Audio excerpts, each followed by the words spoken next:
لیکن اصل میں عید کا اصول کیا ہے؟ حضور نے فرمایا صوموا لرؤیتہ افطروا لرؤیتہ، روزہ رکھو تو چاند دیکھ کر، عید کرو تو چاند دیکھ کر۔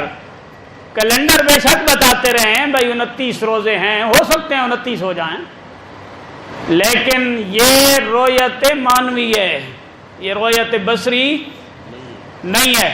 سائنس بے شک کہتی رہے بھائی عید 29 روزے ہیں، لیکن چونکہ ہم سائنس کے تابع نہیں ہیں، ہم تابع دین کے ہیں۔ بات سمجھ آ رہی ہے نا؟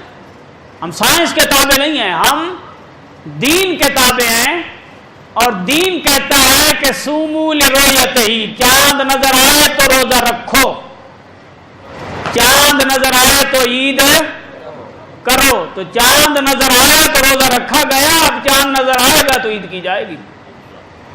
باقی رہے گا نا یہ سائنس کے اوپر، تو سائنس جھوٹ بولتی ہے، سائنس کئی دفعہ جھوٹی ثابت ہوئی ہے۔ کئی دفعہ ایسے نہیں ہوا سائنس نے کہا جناب بارش ہوگی، نہیں ہوئی، ہوا کہ نہیں ہوا؟ سائنس نے کہا فلاں علاقوں میں فلاں دنوں میں بڑی گرمی پڑے گی، نہیں گرمی آئی۔ فلاں علاقوں میں بڑی سردی پڑے گی، نہیں آئی۔ تو سائنس جو تجزیے کرتی ہے وہ تجزیے کبھی ٹھیک ثابت ہوتے ہیں، کبھی غلط ثابت ہوتے ہیں۔ سائنس دین کے تابع ہے، دین سائنس کے تابع نہیں ہے۔ آپ کہیں جناب یہ پپل زئی صاحب تو اعلان کر دیتے ہیں، ایک دن پہلے لوگوں کو خوشی دے دیتے ہیں، تو ایک بات ذہن میں رکھیں، جو بندہ جو عمل کرتا ہے قیامت والے دن وہ جواب دہ ہوگا۔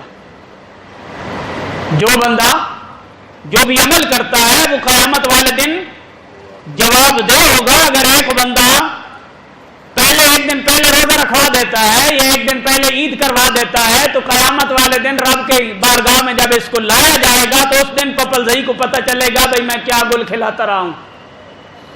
اس دن اسے خبر ہوگی بھائی جو چاند انڈیا میں نظر نہیں آیا، افغانستان میں نظر نہیں آیا، بنگلہ دیش میں نظر نہیں آیا، لاہور میں نظر نہیں آیا، کراچی میں نظر نہیں آیا، ارد گرد کہیں نظر نہیں آیا، درمیان میں پشاور میں اٹھایا، پورے افق پہ کہیں نظر نہیں آیا، تو درمیان میں یہ یہاں سے اٹھایا ہے، تو یہ قیامت والے دن جب اس سے پوچھا جائے گا نا، اس دن خبر ہوگی کہ ہم یہ کیا کرتے رہے ہیں۔ دنیا کے اندر سارے تماشے لگا لیتے ہیں اور دنیا کے اندر سارا کچھ چلتا رہتا ہے، لیکن یاد رکھیں قیامت والے دن ان چیزوں کا جواب دے ان کو ہونا پڑے گا۔